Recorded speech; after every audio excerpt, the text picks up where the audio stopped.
Hi hello అందరికీ నమస్కారం. Welcome to our channel. నేను మీ ఆదిత్య. సో ఏపీ సార్వత్రిక ఎన్నికల్లో జగన్ ఘోర ఓటమి అనేది ఎంత హాట్ టాపిక్గా మారిందో, ఆఫ్టర్ రిజల్ట్ ఆయన ఎక్కడ స్టే చేస్తున్నారు, బెంగళూరులో ఎందుకుంటున్నారు, తాడేపల్లి టు బెంగళూరు, బెంగళూరు టు తాడేపల్లి, ఈ అంశం కూడా చాలా హాట్ టాపిక్గా మారింది.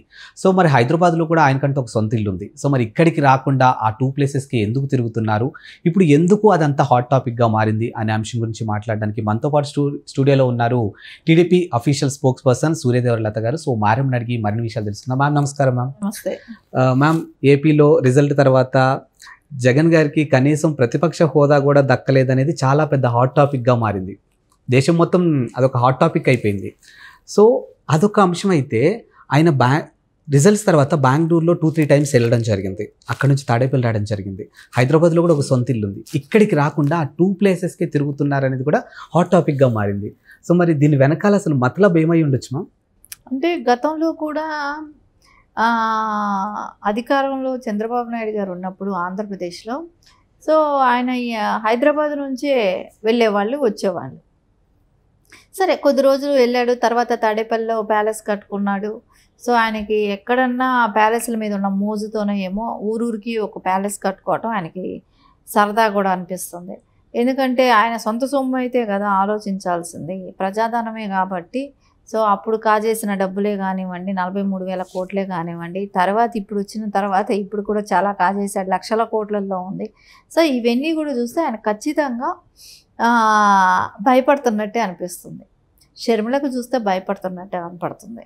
ఎందుకంటే ఇప్పుడు అక్కడ యాక్చువల్లీ ఒక భాగంలో ఆ లోటస్ పండ్లను, ఒక భాగంలో వాళ్ళ చెల్లెలు ఉంటుంది. యాక్చువల్లీ తను బెంగళూరులో ఉండేది ఇది వరకు గతంలో. సరే తర్వాత అక్కడికి వచ్చి తను ఆ బిల్డింగ్ వచ్చి యాక్చువల్లీ రాజశేఖర్ రెడ్డి గారి హయాంలోనే కట్టింది, ఆయన బతుకున్నప్పుడు కట్టింది. అంటే అది రాజశేఖర్ రెడ్డి గారికి సంబంధించింది అయి ఉండొచ్చు ఏమో.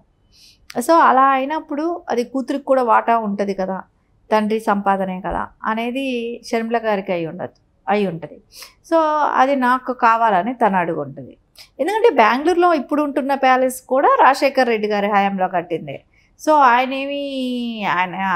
ఈయన సంపాదించింది ఏమీ కాదు కదా. రాజశేఖర్ రెడ్డి గారి టైంలో కట్టారంటే అప్పుడు కూడా దోచిన సొమ్ములే కదా, ఆ సీఎంగా ఉన్నప్పుడైనా రాజశేఖర్ రెడ్డి గారు. సరే ఆ సొమ్ములతో అక్కడ కట్టారు, ఇక్కడ కట్టారు. సో బెంగళూరులో నీకు ప్యాలెస్ ఉంది కాబట్టి ఇక్కడ ఉండేది నాకు ఇవ్వని కూడా షర్మిల గారు అడుగుండొచ్చు. సో దాని తాలూకా కానివ్వండి, అక్కడ ఒక భాగంలో షర్మిల గారు ఉంటున్నారు అంటే ఆవిడకి ఇవ్వనని చెప్పడం కూడా జరిగిందంట.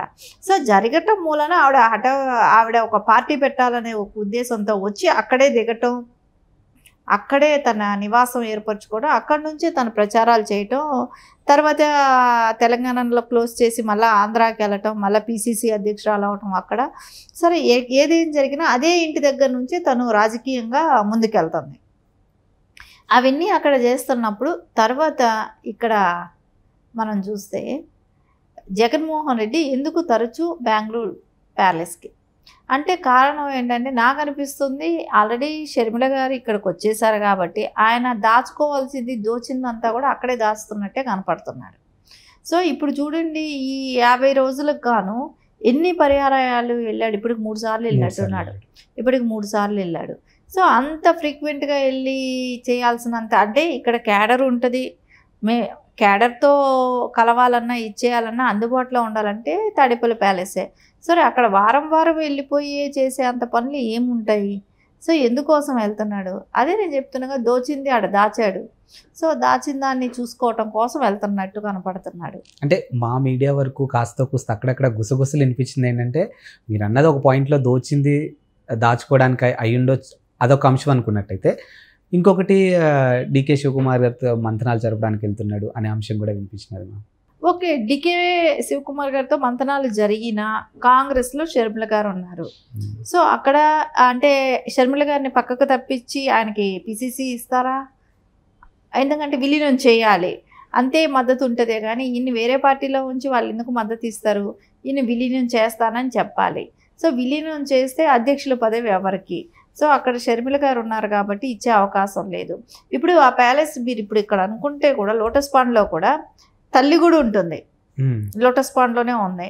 సో అలాంటప్పుడు తల్లి చెల్లి నచ్చినప్పుడు అక్కడ ఇక్కడికి రావాలని కూడా ఆయనకు అనిపించకపోవచ్చు హైదరాబాద్లో ఉన్న లోటస్ పాండ్కి. సో వాళ్ళ అంటే ఆస్తి కావాలి, ఆస్తి మొత్తం తీసేసుకోవాలి, తల్లి కూడా అవసరం లేదు, నాకు తల్లి అవసరం లేదు, ఇంకా చెల్లెలకి అసలే ఇవ్వను అనే మాట మాట్లాడుతున్నాడు. ఆ లోటస్ పాండ్ మటుకు కావాలి అనే రీతినే ఉన్నాడు. కానీ ఆయన అక్కడికి వస్తే వాళ్ళని ఫేస్ చేయాలి కాబట్టి అక్కడికి రాకుండా సో బెంగళూరు ప్యాలెస్లో మకాం పెడుతూ డికే శివకుమార్ గారు మీరు చెప్పినట్టు తరచూ అక్కడ ఉంటే కొంచెం అది వీలు పడుతుంది కాబట్టి అది ప్రయత్నిస్తున్నాడు. కానీ దానిలో ఎంతవరకు సక్సెస్ అవుతాడనేది అయితే నమ్మకం లేదు. ఎందుకంటే వాళ్ళు కూడా మునిగిపోయే నావదగిన వాళ్ళు ఏమి పైకి లేపలేరుగా. ఎందుకంటే ఆల్రెడీ వాళ్ళ అదే రాజశేఖర్ రెడ్డి గారి కూతురైన షర్మిల గారిని పిసిసి అధ్యక్షురాలుగా చేశారు కదా. సో ఆవిడ ఆ పార్టీలో ఉన్నప్పుడు అంటే వీళ్ళిద్దరికి పడట్లేదు కాబట్టి సో ఇతన్ని తీసుకుంటే ఆవిడకి కోపంగా ఉంటుంది. సో ఎందుకు ఇప్పుడు ఉన్నదాన్ని డిస్టర్బ్ చేసుకుందామని అనుకుంటారా, లేకుంటే ఈయన విలీనం చేస్తే కొంతమంది ఎమ్మెల్యేలు వస్తారు కదా మన పార్టీ స్ట్రాంగ్ అవుతుందని అనుకుంటారా అనేది చూస్తే మొత్తానికైతే ఇప్పుడైతే ఇతనితో అవసరం లేదని అనిపిస్తుంది వాళ్ళకి. అండ్ ఇప్పుడు ఈ బెంగళూరు ప్యాలెస్ కానీ లేకపోతే హైదరాబాద్ లోటస్ ఫండ్కి సంబంధించినటువంటి ఏదైతే ప్రాపర్టీస్ ఉన్నాయో ఇప్పుడు ఈ రెండింటికి సంబంధించిన అంశం చూసుకుంటే ఇది కంప్లీట్గా అన్నా చెల్లెల మధ్య ఆస్తి తగాదాలు అనొచ్చామా? ఖచ్చితంగా ఇక్కడ ఆస్తి తగాదాలు తండ్రి ఉన్నప్పుడు ఇద్దరికీ చెందాల్సిన ఆస్తిని తండ్రి చనిపోయినాక ఒకళ్ళకే అనటం కానివ్వండి, ఆ ఆస్తి తగాదాల మూలానే ఇప్పుడు విజయమ్మ గారు కూడా అంటే ఎక్కువ భాగం కొడుకుతో లేకపోయినా కూతురికే సపోర్ట్ చేస్తూ కూతురు దగ్గర ఉన్నట్టే కదా, కూతురుతో కలిసి ఉన్నట్టే కదా. సో మనం చూసాం ఎలక్షన్లో ప్రచారంలో కూడా చూసాం. సో కూతురికే సపోర్ట్ చేశారు, వీడియో కూడా రిలీజ్ చేసి కూతురికి ఓటేయమన్నారు. కానీ కొడుకుకి ఓటేయి అని చెప్పి కూడా ఎక్కడ అడగలేదు.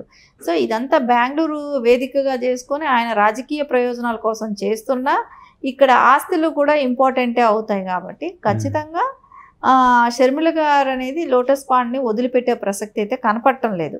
సో ఆవిడ వదలరు కాబట్టి ఈయన అంత ధైర్యం చేసి అక్కడికి వెళ్తాడా లేదా అనేది కూడా చూడాలి. ఎందుకంటే ఈయనకి రాజకీయ ప్రయోజనం ఇప్పుడు పరిస్థితుల్లో తెలంగాణ లేకన్నా ఆంధ్రప్రదేశ్, ఎందుకంటే ఈయన గురువు గారైన కేసీఆర్ గారు ఓడిపోబట్టి ఇక్కడ ఆయనకు అంత ఇష్టంగా కూడా అనిపించకపోవచ్చు తెలంగాణలో ఉండటానికి కూడా. సో బెంగళూరులో అయితే ఆయన రాజకీయ ప్రయత్నాలు ఏదో చేసుకోవటానికి ఇంట్రెస్ట్ ఉంటుంది కాబట్టి అంటే ఎవరు చూడరు, ఎవరు అంత ఫోకస్ ఉండదు కాబట్టి మీడియా కానీ అంతా, అందుకని ఆయన అక్కడే వేదికగా చేసుకున్నాడేమో అనిపిస్తుంది. ఓకే. సో మీరు చెప్పినట్టు ఇప్పుడు గతంలో అక్కడ ఆయన సీఎంగా ఉన్నప్పుడు ఇక్కడ ఈయన సీఎంగా ఉన్నప్పుడు వారిద్దరి మధ్య ఒక రిలేషన్ అనేది చాలా అంటే కేటీఆర్ గారికి కానీ లేకపోతే జగన్ గారికి కానీ ఒక రిలేషన్ కనిపించింది. ఇప్పుడు మీరు అన్నట్టు ఇక్కడ వీళ్ళ అధికారం కోల్పోవటం, అక్కడ ఆయన అధికారం కోల్పోవటం, సో ఆయన ఇక్కడికి రాకపోవడానికి అంగీకరించకపోవడానికి కూడా ఇది ఒక రీజన్ అయ్యి ఉండొచ్చు. అయితే ఇప్పుడు ఖచ్చితంగా అదే అయ్యి ఉంటుంది. ఎందుకంటే ఇక్కడ ఉన్నప్పుడు కేసీఆర్ కేటీఆర్ గారు వాళ్ళంతా పూర్తి మద్దతు జగన్మోహన్ రెడ్డికి ఇచ్చారు కదా గతంలో.